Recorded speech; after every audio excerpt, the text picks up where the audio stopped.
Nous rendons grâce à Dieu qui permet que vous soyez ce soir à cette école de transformation.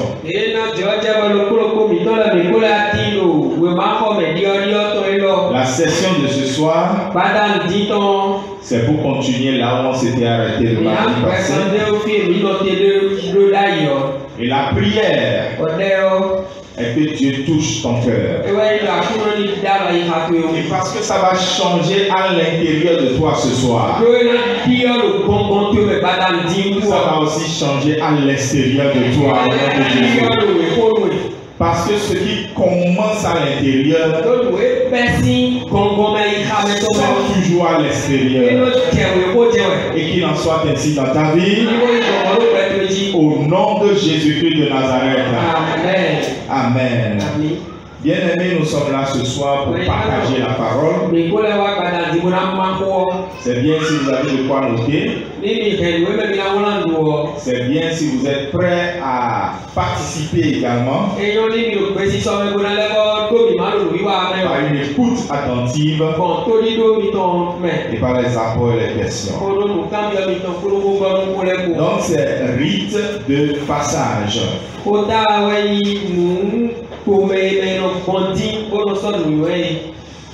Non, c'est les examens qu'on vous passe pour que vous changiez de statut.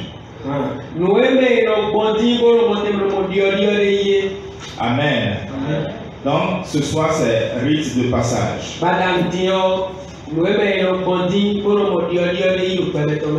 Et pour rappeler un peu d'où on a quitté, c'est qu'on a lu dans 1 Samuel chapitre 2 et le verset 8 où le texte biblique dit: de la poussière Dieu retire le pauvre.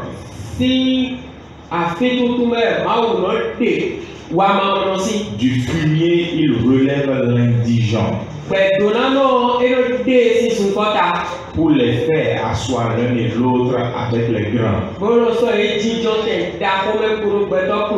Nous avons compris que c'est après un miracle que Dieu a produit dans sa vie que Anne a fait cette cantique, ce cantique prière ou cette prière cantique, si vous voulez.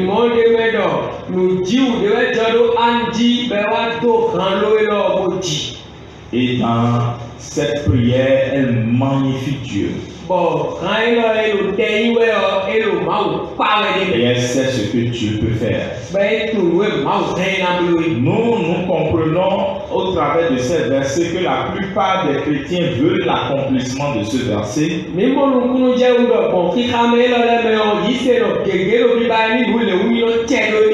Mais n'arrivent pas à voir sa concrétisation dans leur vie. D'autres ont perdu la foi à cause de ça. Jusqu'à quand je vais quitter la poussière? Quand est-ce que moi aussi je vais m'asseoir à la table des grands? Et puis nous avons compris que quand nous voyons ce verset, de deux manières. Nous voyons seulement quand on est assis dans la poussière. Nous voyons seulement quand on est couché dans le fumier. Nous voyons quand on est assis avec les grands. Mais nous ne voyons pas l'œuvre que Dieu fait. Le travail que Dieu fait. Parce que le verset dit pour les faire asseoir. Donc c'est Dieu qui fait quelque chose.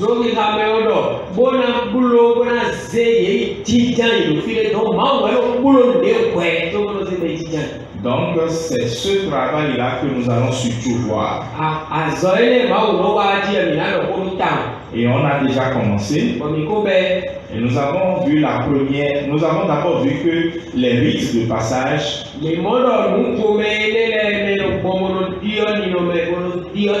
en 3 étapes. Et la fois dernière, comme j'avais pas écrit au tableau, ça s'est bousculé un peu dans la tête des gens. Si vous tapez même dans Wikipédia rites de passage, vous verrez exactement ce que j'ai mis au tableau. Pas besoin d'interpréter parce qu'on ne comprend pas en fond. D'accord? Donc, c'est les 3 étapes d'un rite de passage, ça. Et je vais les repréciser afin que vous puissiez voir.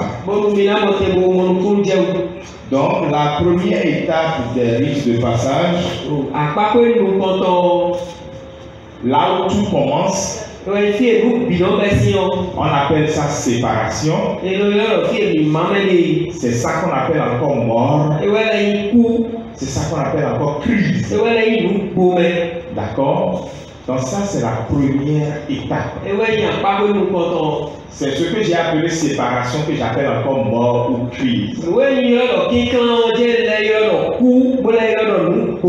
C'est-à-dire que tu dois te séparer du fumier et de la poussière.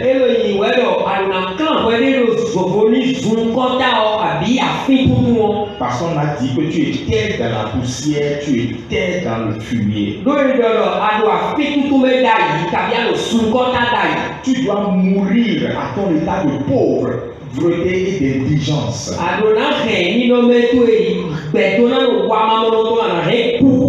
C'est pour ça qu'on parle de mort. D'accord? Et une crise doit se produire en toi pour que tu décides de changer de position.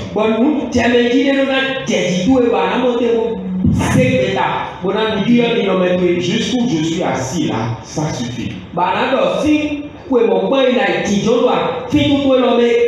Je suis couché là, ça suffit. Donc vous voyez, c'est la même chose. Séparation, mort, crise, c'est la même chose. C'est là la première étape de passage. Et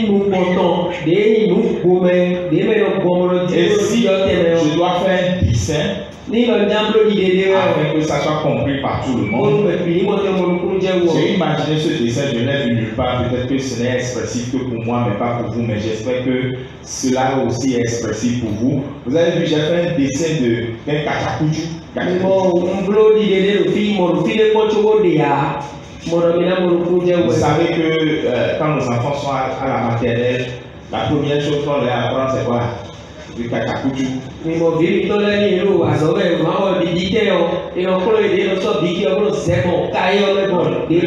empêchez même pas de faire Kachakuchu sur le mur que vous avez peint aussi, quoi. Il est en train d'étudier. D'accord. Et le Kachakuchu là, c'est ça qui montre que ça ne va pas. Quand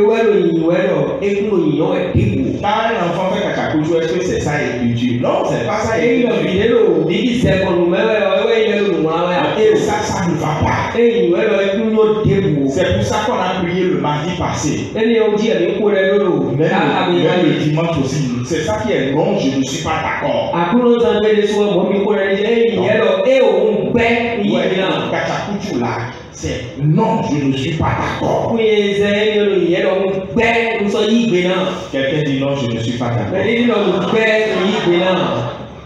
Maintenant, donc ça c'est la première étape du rite de passage. La deuxième étape du rite de passage, c'est ça qu'on appelle la gestation. Je préfère prendre ce seul mot, la gestation. La gestation. Oui, c'est ça la gestation. Et c'est ça le travail de Dieu. D'accord? C'est ça le laboratoire de Dieu. J'aimerais faire une déclaration prophétique. Regarde celui qui est à côté de toi. Ah, Ceux qui n'ont pas de voisins là. Je vois qu'il y a des gens qui voudraient voir les choses, non? Il y a assez de place, hein? Je pense qu'il y a une place, deux places là, une place là-bas. Donc vous pouvez vous déplacer par derrière pour venir vous asseoir et bien voir. Non, non, remettez le tableau.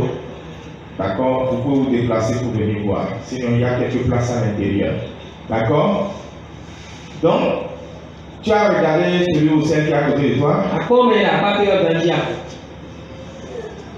Il faut le s'habiller. Tu as fini de le s'habiller. Dis-lui, regarde-moi bien. Parce que là où je vais aller maintenant, là, le travail que Dieu veut faire dans ma vie maintenant, s'il finit ce travail, tu risques de demander un rendez-vous avant de me voir.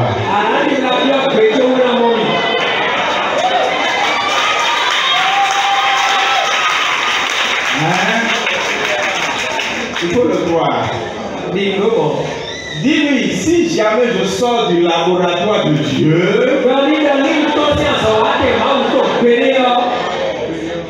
je serai toujours ton frère.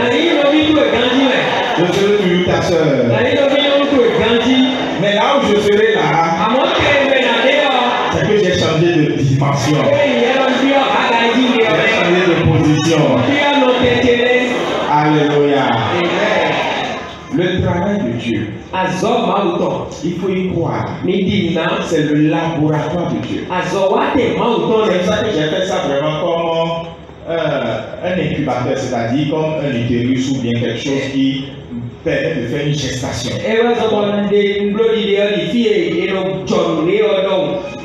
Ce que la femme a et que l'homme n'a pas, c'est ça. C'est l'incubateur. Et ce qui se passe là est un mystère. Permettez que j'ouvre une parenthèse qui n'est pas dans mon enseignement. Il y a, quand nous enseignons les couples,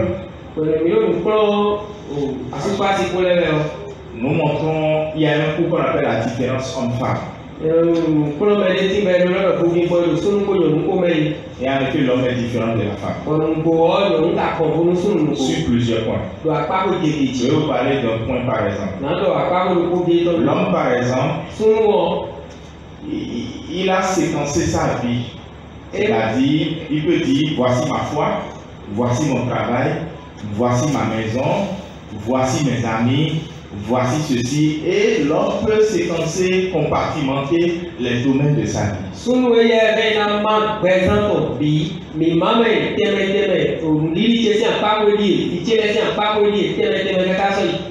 C'est pour ça que souvent, il fait un avant de commencer autre.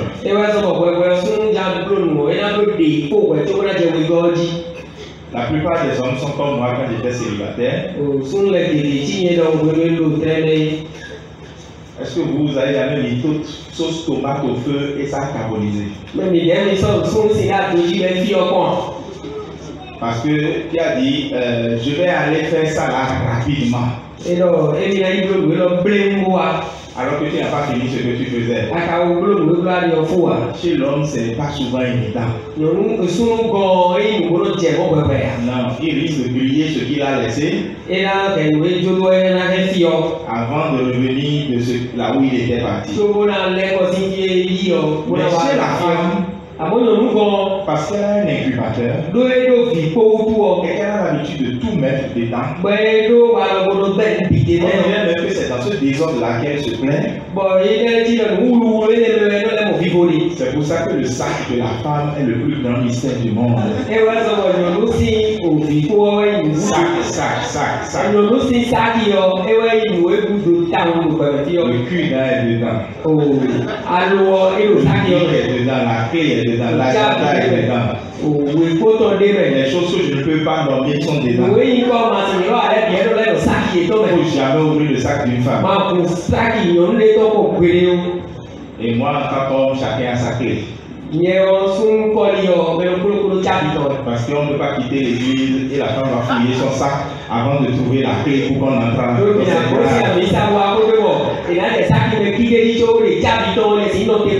Parce que ce qu'il y a dans le sac là, c'est trop. Et c'est ça qui permet justement à la femme. Elle peut être en train de téléphoner, de cuisiner, d'aller courir, d'ouvrir la porte, de ne pas oublier qu'elle a mis quelque chose au feu, d'aller calmer l'enfant, de revenir encore vers le feu. Elle retrouve tout. Et malgré qu'elle ait tout regroupé, elle peut tout gérer. Mais l'homme ne gère les choses que séquentiellement. Alors Dieu, lorsqu'il veut faire l'œuvre de ta vie, en fait, il a besoin de te séparer. Et laissez-moi vous dire, il mélange tout. Je vous assure, je vous avais déjà dit ça. Il ne viendra pas juste réparer. Parfois, il peut tout gâter. Mieux tout reprendre sa manière. Et voilà là où il le fait. C'est ça qu'on va voir aujourd'hui. On a appelé ça que Christ soit formé en moi. C'est ça la gestation. Maintenant, la troisième partie d'un rite de passage, c'est ça la réintégration ou la renaissance. D'accord? Voilà. Pourquoi nous employons le terme renaissance? Parce que vous voyez la vie de quelqu'un qui était kachakouchi comme ça devient finalement une vie qui commence à monter. Monter. Alléluia. Et c'est là que vous comprenez ce qui est écrit dans 1 Samuel 2:8.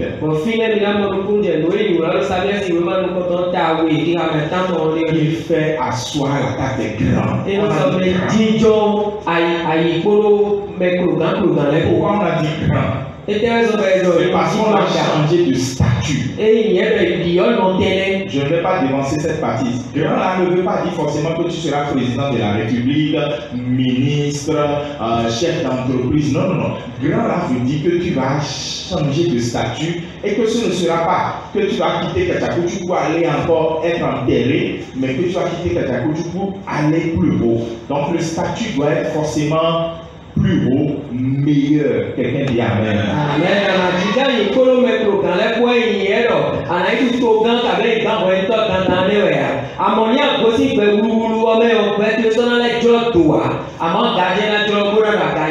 Et comment on appelle ça? On se donne rendez-vous les prochains enseignements pour vous.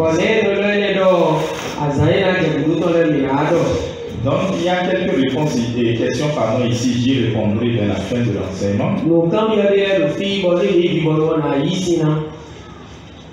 Et nous lisons d'abord Matthieu 7, verset 6. Dans Matthieu 7, 6, il est écrit: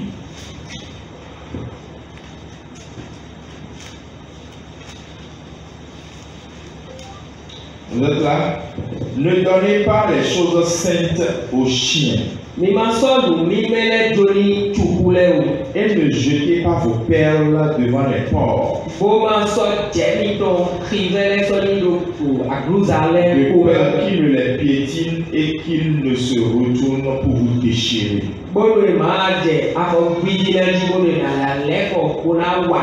Si Jésus est en train de nous donner à nous le conseil pour dire que les choses qui ont de la valeur pour nous là, de ne pas le donner à n'importe qui, de ne pas le donner à des gens qui vont se retourner contre nous. Si ça c'est sorti de la bouche de Jésus comme conseil pour nous les hommes, vous pensez maintenant que Dieu va juste changer notre statut parce qu'on est beau, c'est ça?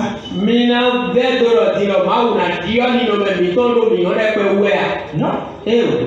Vous pensez que Dieu va changer notre situation juste parce que nous souffrons trop? Non. C'est là où beaucoup de chrétiens se plaignent. Dieu n'a pas vu mon cas, Dieu n'a pas vu ma situation, Dieu n'a pas vu ceci. Il a tout vu. Il a vu comment tu souffres. Il a vu comment tu es fatigué de ça. Mais il ne va pas changer ça juste parce qu'il a vu. Non. Non. Il veut voir si tu es prêt. S'il peut faire un travail dans ton cœur et tu vas accepter ce travail. Et que demain tu ne vas pas te rebeller contre lui. Parce que Dieu a déjà fait l'expérience. Il a créé Lucifer. Il était très beau. Le plus beau de tous les anges d'alors. Il l'a mis à la table des grands. Il était l'ange qu'on appelle l'ange protecteur. C'est lui qui déploie ses ailes devant Dieu et se tient là. Pour chanter les louanges de Dieu. Dieu a déjà fait l'expérience. Mais ce Lucifer, un jour, il a tout simplement gâté le poing. Et Dieu s'est dit, il ne faut pas donner les choses saintes à qui on ne doit pas les donner. Oui, Dieu doit faire un travail en toi. Pour que demain, quand il va te mettre à la table des grands, tu ne te rebelles pas. Vous connaissez tous ces cas-là. Le frère qui est dans l'église, Dieu l'a élevé. Mais parce que Dieu l'a élevé, il a abandonné la foi. Dieu l'a élevé. Parce que Dieu l'a élevé, on a mis gris sous son lit. Dieu l'a élevé. Parce que Dieu l'a élevé, il est devenu l'opposant de Dieu. Vous connaissez tout ça. Lorsque Dieu veut faire passer quelqu'un de son état à un état supérieur, meilleur,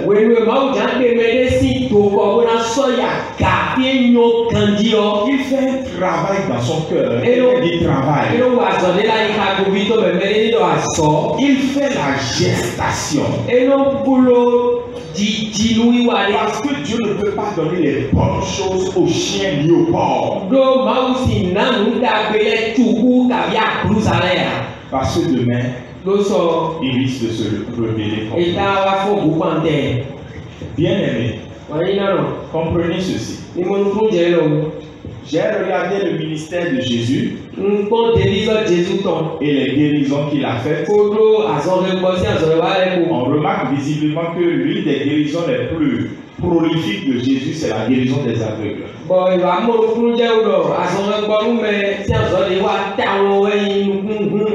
Et c'est une guérison importante. Je prie que tes yeux fermés soient ouverts par le Seigneur. Je prie que tu sois guéri de toute cécité au nom de Jésus. Jésus veut guérir. Et qu'est-ce qu'on voit? Prenons le premier cas. Ce texte que vous connaissez bien. Marc chapitre 10. Vous êtes là? On dit que lorsque Jésus est arrivé, à partir du verset 46, on dit que lorsque Jésus est arrivé à Jéricho, et qu'il est sorti dans la ville avec ses disciples, une grande foule était avec lui. Il y avait aussi le fils de Timée qu'on appelle Bartimée. Il est mendiant et aveugle. Et il était assis dans la poussière. Bartimée est l'exemple même de ce que un salaire de 8 a dit.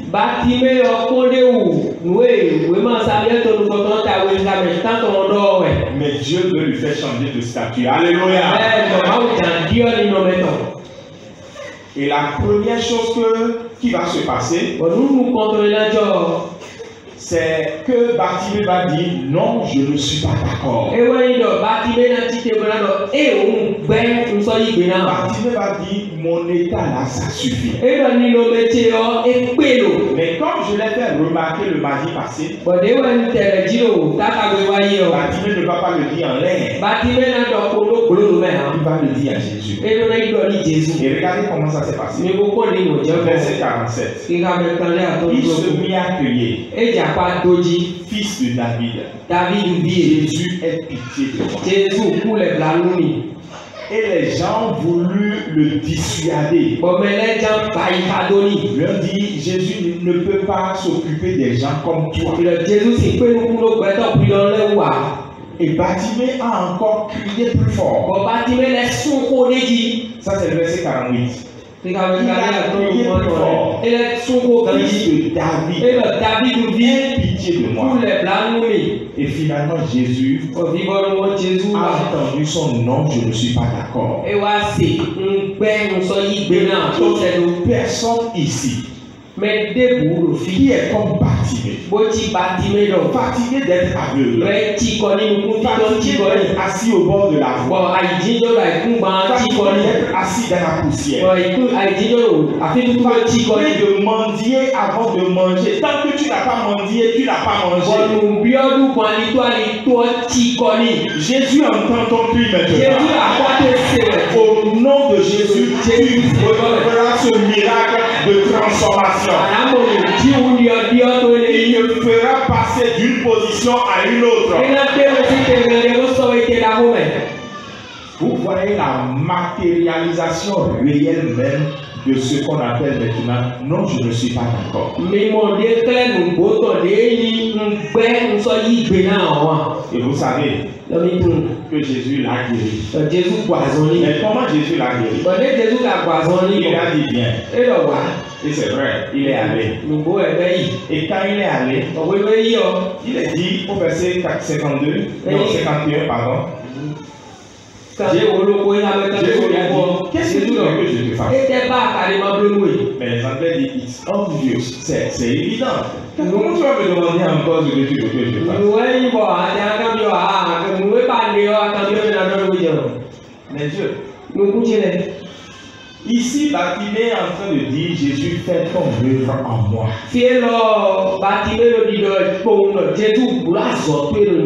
D'accord? Fais ton œuvre en moi.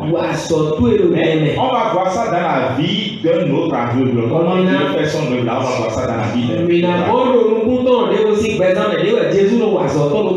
Allons dans Jean. D'accord? Chapitre 9. À partir du verset 1. Cette fois-ci. Et il est écrit. Jésus a vu, pendant qu'il passait, un homme qui était aveugle de naissance.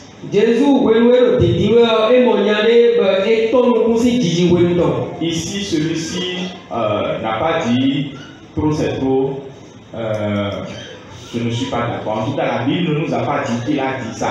L'histoire n'a pas commencé avec ça. C'est pour ça que je suis allé chez Bartimée.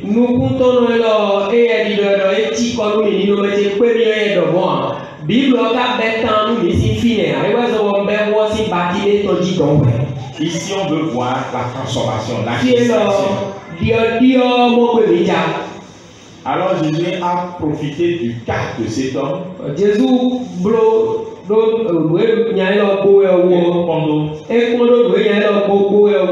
donner un coup de théologie à cette disciple. Parce que cette disciple était à son école, donc il doit leur donner des cours aussi. Il a dit, est-ce que cet homme est aveugle parce qu'il a péché ou ses parents ont péché?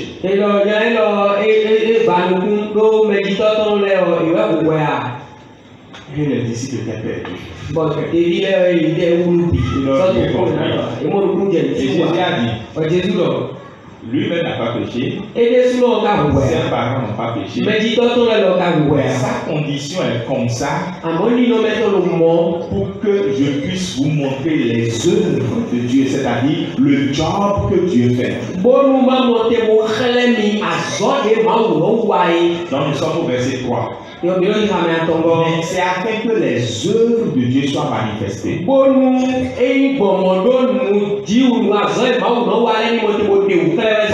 que tu cites cet enseignement, pendant que ton cœur est en train de comprendre ce que Dieu est en train de dire sur ton cas à toi seul, les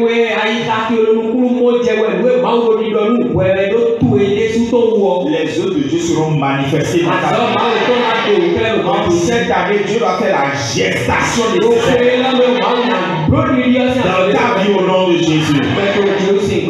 Et vous allez voir ce que Jésus a appelé œuvre de Dieu. Et vous allez surtout voir comment nous-mêmes, nous devons accepter ce qu'on appelle œuvre de Dieu. Verset 6. Jésus a craché par terre. Même si c'est Jésus, c'est quand même crachage. Et il a mélangé ça avec de la poussière. Et il a mis ça sur les yeux de la gueule. Cette partie-là, j'appelle ça, toi-même, tu n'es pas conscient de ce que tu as fait. Il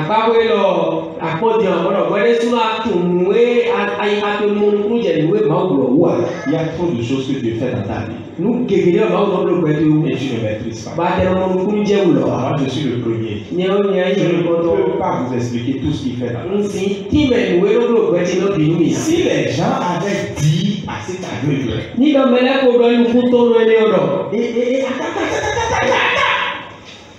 il a craché par terre, c'est ça qu'il peut mettre sur tes yeux. Il va dire, Jésus, je t'ai demandé quelque chose. Hein? Il va dire, Jésus, je t'ai demandé quelque chose. Dieu sait que parfois, son travail dans notre vie, là, nous ne pouvons pas accepter. Et là, il se tait carrément. Et il fait parfois des choses sans notre consentement. On connaît trop d'exemples de ça. Tu veux sortir par exemple, un accident était sur le chemin, quelque chose t'a retardé, et puis après quand tu t'es retrouvé sur le chemin, tu as remarqué que si tu étais sorti plus tôt, tu serais tombé dans l'accident. Comme ça, tout le monde connaît ça.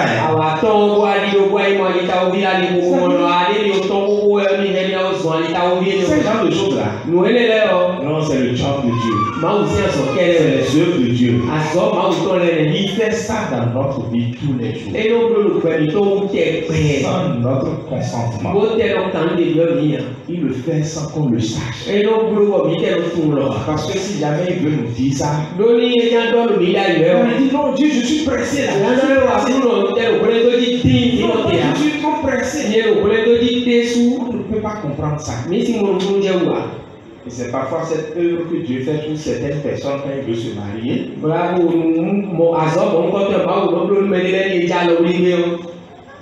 Mais parfois, il paraît que l'amour est dans l'aveugle. L'amour n'a jamais été aveugle. L'amour n'a jamais été aveugle. Amen. Il voit clair. Même dans la nuit. Le reste, c'est une question d'intérêt.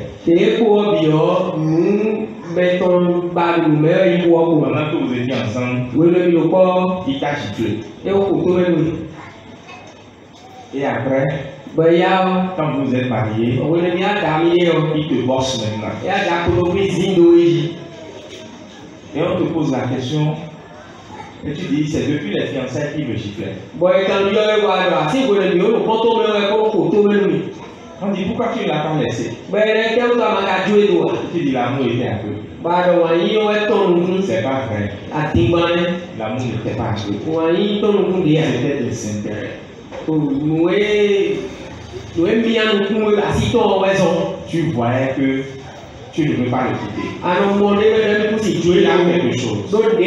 Il me donne quelque chose. Ou on couche les gens ensemble. Ou quelque chose. Il y a des gens qui on ne veut pas quitter. L'amour voit clair. Il sait déjà comment ça va se passer demain. Mais parfois, Dieu faisait son travail, nous aidant à comprendre certaines choses. Mais nous, on ne veut pas ce travail de Dieu. Parfois, il passe derrière nous et il fait le travail sans nous. Quand il a appliqué la roue, au verset 7, il a dit à l'aveugle d'aller se laver la figure dans un réservoir qui porte un nom Siloé.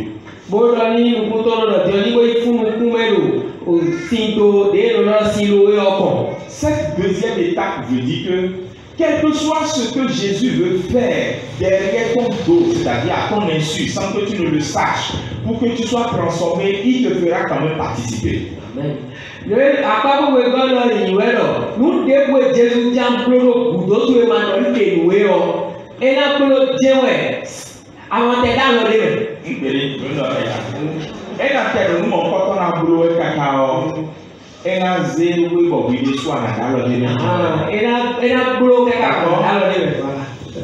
Parce que Dieu ne nous considère pas comme des robots. Et malheureusement, c'est cette théologie que beaucoup ont dans la tête en venant au Seigneur. Dieu va tout faire. Mon frère, tu seras là, Jésus va revenir. Et tu n'iras pas au ciel. Il veut voir si tu es prêt pour là où il veut t'emmener. C'est ça même le risque de passage. C'est pour ça que nous parlons des examens que Dieu nous fait passer afin de nous faire changer de niveau.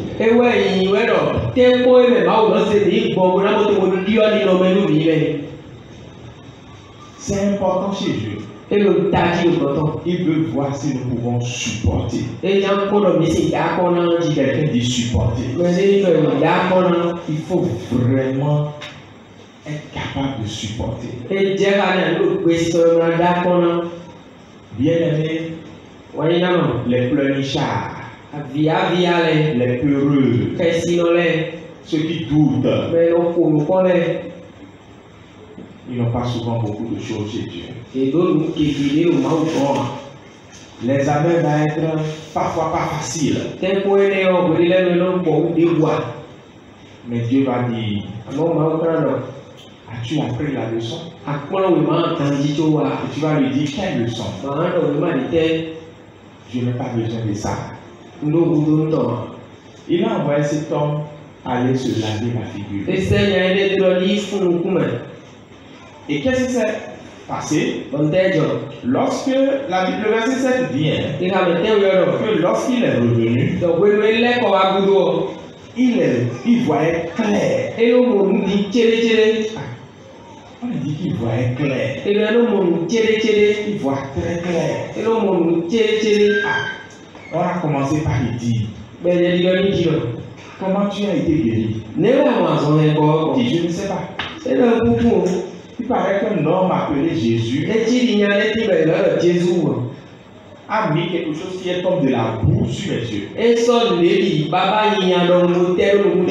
11.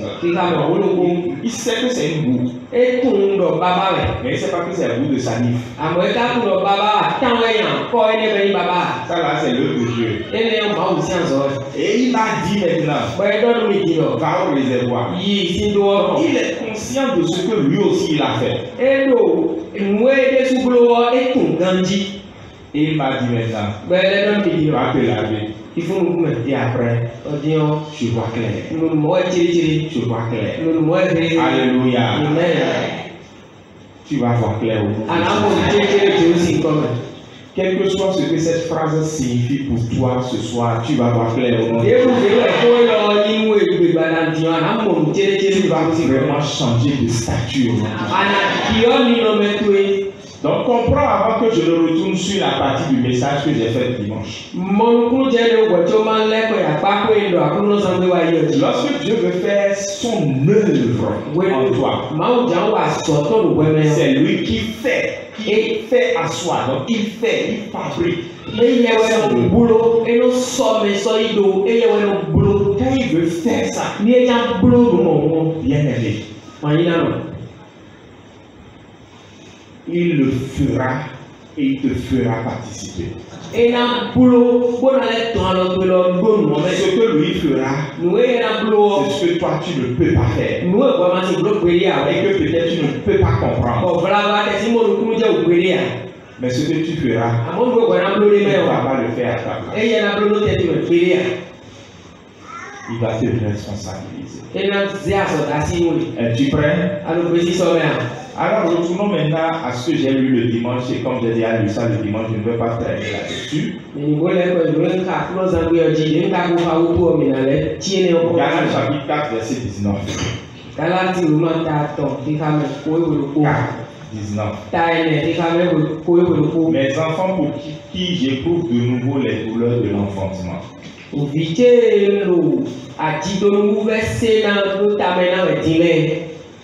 Jusqu'à ce que Christ soit formé en vous. Bien aimé, la plus grande transformation que Dieu veut faire en nous, pour nous faire aller plus haut, plus grand, c'est que notre cœur devienne le cœur de Christ. Laissez-moi vous dire, notre Dieu est un Dieu de miracles. Et j'ai vu beaucoup de chrétiens recevoir des miracles qui les ont mis à la position de grand le matin. Mais avant 13 heures, ils étaient à nouveau à terre. Et là, les gens commencent à se moquer de notre Dieu. Dans le monde chrétien, j'ai vu ça plein. On dit tel frère, tel frère, telle soeur. Regardez comment il était grand. Tout le monde courait après lui. Il était puissant. Mais regardez-le aujourd'hui. Ce n'est pas un bon témoignage. Et ça ne doit pas arriver normalement. Non. Si nous avons été patients de faire les rites de passage, ça ne doit pas arriver comme ça. Je reviendrai dessus les séances prochaines. Chez les Juifs jusqu'aujourd'hui, ils ont gardé deux rites de passage majeurs. Le premier pour les garçons uniquement, c'est la circoncision. Nous aussi nous avons la circoncision, mais ça ne signifiait pas ce que ça signifiait chez eux. Chez eux, c'est pour confirmer qu'ils sont en alliance avec Dieu. Et c'est non négociable, c'est 8 jours après. L'enfant peut être prématuré, c'est 8 jours. L'enfant peut être n'importe comment, c'est 8 jours. Ils font toujours ce rite de passage. Nous, on n'a pas besoin de faire ça aujourd'hui. En tout cas, pas pour ce sens-là. Parce que notre circoncision aujourd'hui, c'est la circoncision du cœur. C'est ce que l'Épître aux Romains a dit. D'accord? Le deuxième rite de passage, c'est le bar mitzvah, c'est-à-dire à l'âge de 12 ans, on fait faire une cérémonie de joie, mais aussi de rituel pour le jeune juif. Ni da alijiwe ba do wewe yo ina klo akode ko dudude benai unsi senui wade kwenu. Ouais, c'est tellement important que même dans le Nouveau Testament, de la naissance au ministère public de Jésus, le seul épisode de sa vie qu'on a montré, c'est justement cette partie de sa vie.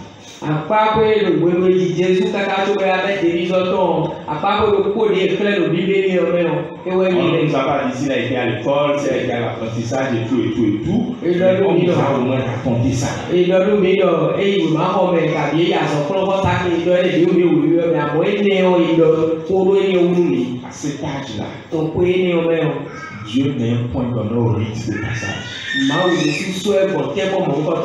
On viendra sur les applications pour nous aujourd'hui.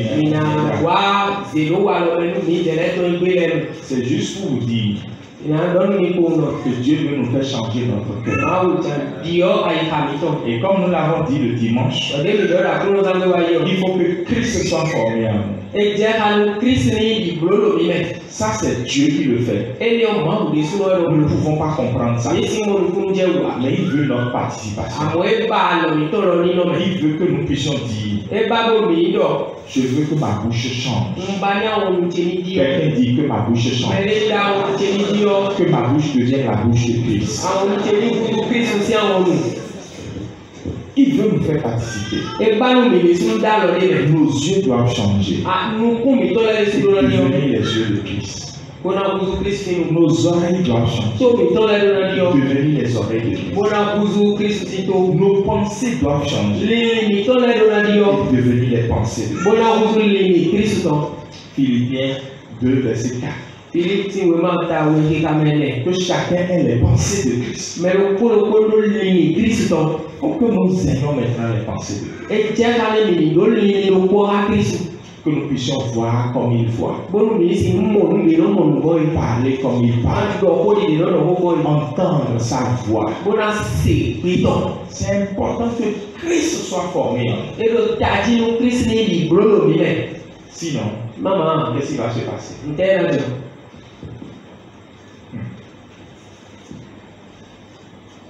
Je pense que je vous ai déjà raconté cette histoire une fois.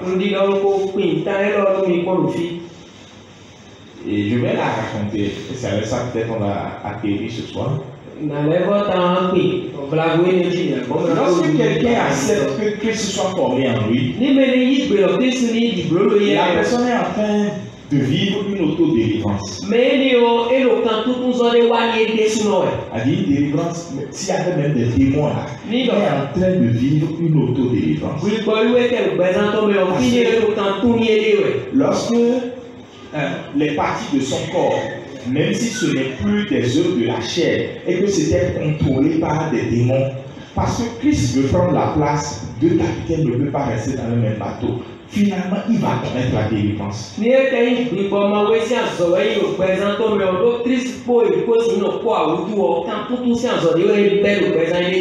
Donc c'est important d'aspirer à ce que Christ soit formé en nous.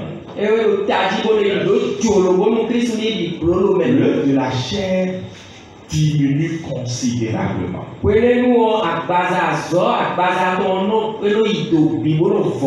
Et l'œuvre de l'esprit prend le dessus. Et les démons quittent nos vies. Cet homme qui vient à l'église organisait une fête chez lui. C'était pas chez lui, je me rappelle, c'était pas chez lui. C'est pas ça que l'histoire dit. C'était pas chez lui. C'était une fête organisée quelque part. Et tout le monde était là-bas. Et naturellement, la fête allait bien. Il était bien habillé. Il était même en costume, tout allait bien. C'était quelqu'un d'important. Mais subitement, au milieu de la fête, on ne le voyait plus. Mais où est-ce qu'il est allé? On a commencé par le chercher. On a commencé par le chercher. On a commencé par le chercher. Et vous savez là où on l'a trouvé? Dans les toilettes.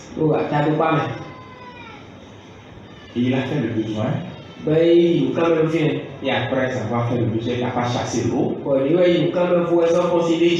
Il s'est agenouillé. Il a commencé par humer l'odeur. Pourtant, il vient à l'église. Quand il ne fait pas ça, il ne se retrouve pas. Parfois, la chose lui dit fais ça. Et quand il fait ça, il est bien. Christ n'a pas encore pris place dans son cœur. Donc, il faut que Christ soit formé en lui.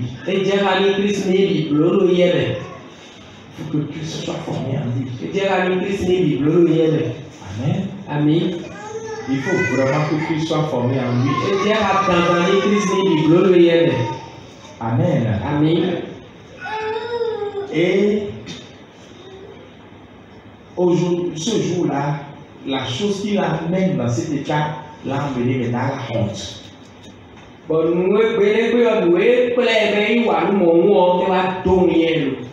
Parce que tout le monde l'a vu. Quelle honte pour ça. Cet exemple est choquant. J'ai choisi le plus choquant pour attirer notre attention. Mais ça peut être n'importe quoi dans la vie de chacun d'entre nous. Ça peut être n'importe quoi dans la vie de chacun d'entre nous. Où est-ce que Christ n'est pas encore formé en toi? C'est là la prière que tu vas faire. Amen. Je vais répondre aux questions de la fois dernière. Voilà.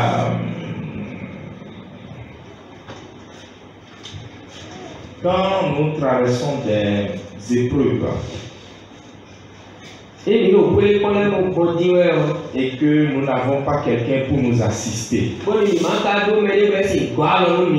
dire le trop c'est trop, il faut que ça change quoi. Est-ce qu'on peut s'en sortir? Oui, on devrait s'en sortir.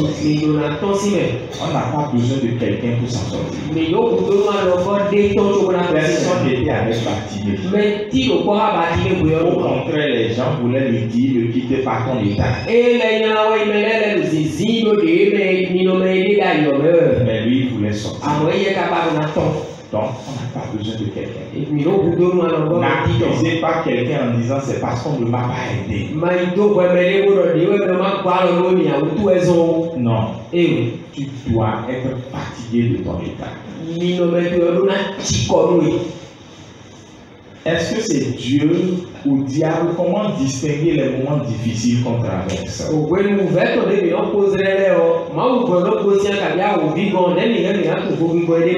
De façon simple, demandez-le à Dieu. Seigneur, ce que je traverse, ça vient de toi. Il doit pouvoir te dire oui ou non. Il doit pouvoir te le dire. Si tu me dis qu'il ne te dit pas ce genre de choses, je vais me demander comment tu t'es marié. Parce que nous sommes forts pour dire Dieu m'a dit, je vais épouser telle personne. La volonté de Dieu, là, Dieu me l'a révélé. Mais quand il s'agit de savoir si les preuves qu'on traverse viennent de Dieu ou pas, Dieu ne nous parle pas à toi.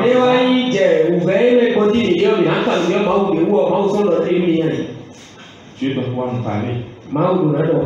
Jean chapitre 10. Les brebis entendent ma voix et me suivent. Est une brebis? Pose la question à ton Dieu. Il y a d'autres manières pour savoir quand on traverse une épreuve, est-ce que ça vient de Dieu ou pas, mais je ne veux pas donner ça. Je veux nous apprendre à écouter Dieu.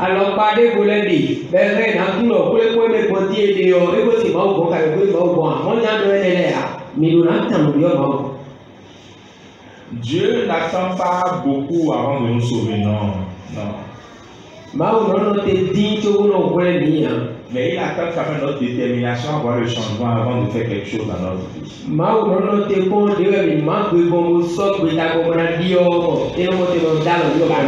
C'est ça que je viens d'enseigner.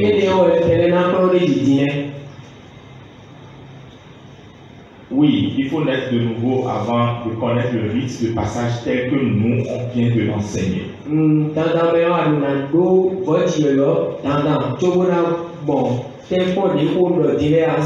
Sinon, les païens évoluent. Parfois sans faire de la malhonnêteté, sans faire de la magie. Il y a deux explications à ça. La première explication est ceci. Dieu a vu un problème sur la terre. Et il a dit, je veux quelqu'un pour solutionner le problème. Et dans tout le corps de Christ, dans la région, il y a le problème, il n'y a aucun chrétien. Il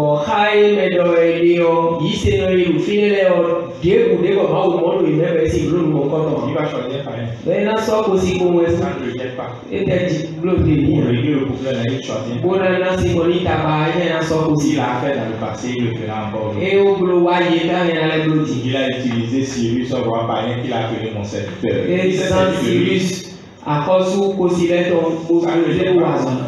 Ça ne jette pas. C'est pour ça que quand nous les chrétiens, nous sommes dans les 4 minutes de notre église. Et c'est à croire que les défis de notre communauté ne nous concernent pas. Cette attitude est mauvaise. Aujourd'hui, depuis qu'on parle de Corona depuis plus d'1 an, quel est l'appel que toi tu as reçu de Dieu par rapport à ça? Moi j'ai reçu un appel que j'ai rempli. Et j'attends de recevoir encore un autre que je remplis. La directrice est là, elle est témoin de l'appel que j'ai reçu. Chacun, soyons préoccupés de ce qui nous entoure. Comme je l'ai toujours dit, quand Corona est venu, ça tue proprement les blancs maintenant. Est-ce qu'ils n'ont pas trouvé le vaccin? Palu tue plus que le coronavirus. Ça tue les enfants. Tue les adultes. Plus le nombre de personnes qui meurent de paludisme en Afrique par jour dépasse le nombre de personnes qui meurent de coronavirus dans le monde entier. Il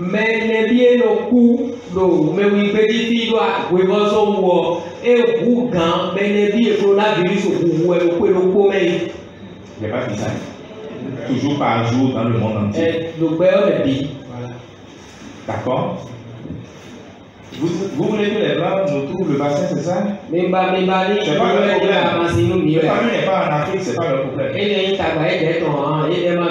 Si vous trouvez le vaccin, vous n'allez plus tomber malade. Et si vous ne tombez plus malade, ils vont plus vous vendre les médicaments qui changent tous les jours. C'est eux-mêmes qui ont inventé que chloroquine ne tue plus la chose et qu'il faut changer. Et vous avez changé. Et ils vont changer. Ils viennent de changer encore les molécules parce qu'ils veulent vendre à nouveau. Ils vont toujours changer parce qu'ils veulent vendre. Donc vous n'allez jamais découvrir le vaccin si vous ne vous levez pas. Et donc je dis, si un païen veut trouver ça, ils sont capables de le tuer.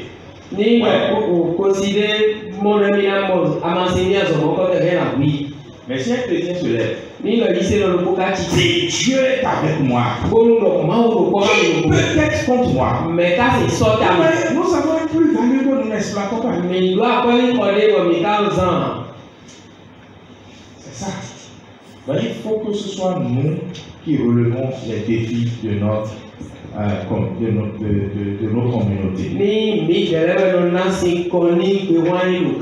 Deuxièmement, les païens réussissent parce qu'au fond, la réussite n'est pas l'apanage des chrétiens.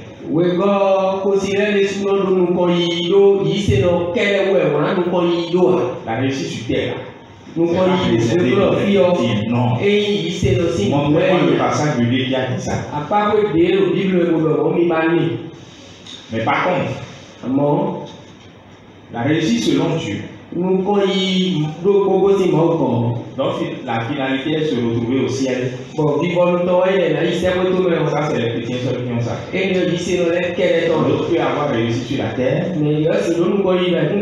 et se perdre pour l'éternité. Donc, pourquoi vous voulez les empêcher de réussir? Pourquoi vous êtes jaloux qu'ils réussissent? Réussissez vous-même. Je veux dire à quelqu'un, la meilleure réponse que vous puissiez donner à la réussite des païens que vous connaissez, ce n'est pas d'en faire un souci. Mais une question théologique. C'est de réussir vous-même. Réussissez tout simplement. Réussissez facilement. Parce qu'on a le Dieu de la réussite avec nous. Et Jean-Paul qui va dire Amen. C'est tout. Donc, moi, franchement, les païens réussissent. Pourquoi pas les chrétiens là? Ça fait longtemps, ces questions-là ne me préoccupent même plus. Je crois que si vous me voyez sur la coupe là comme ça, ne soyez pas étonnés. Je suis en train de partir.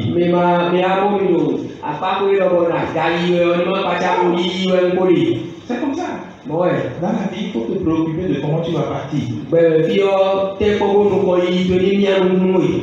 D'être assis à la place des grands.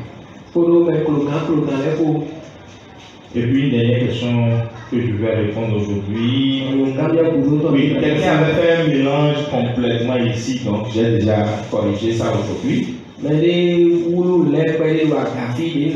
Le reste, c'est les accords et c'est ça. Rite de passage et rite initiatique, c'est deux choses différentes.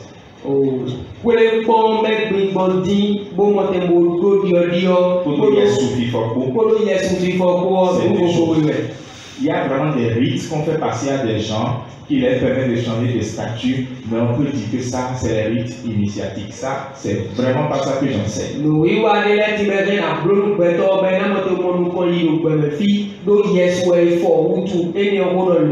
D'accord, donc il y a une différence. Que le Seigneur vous bénisse.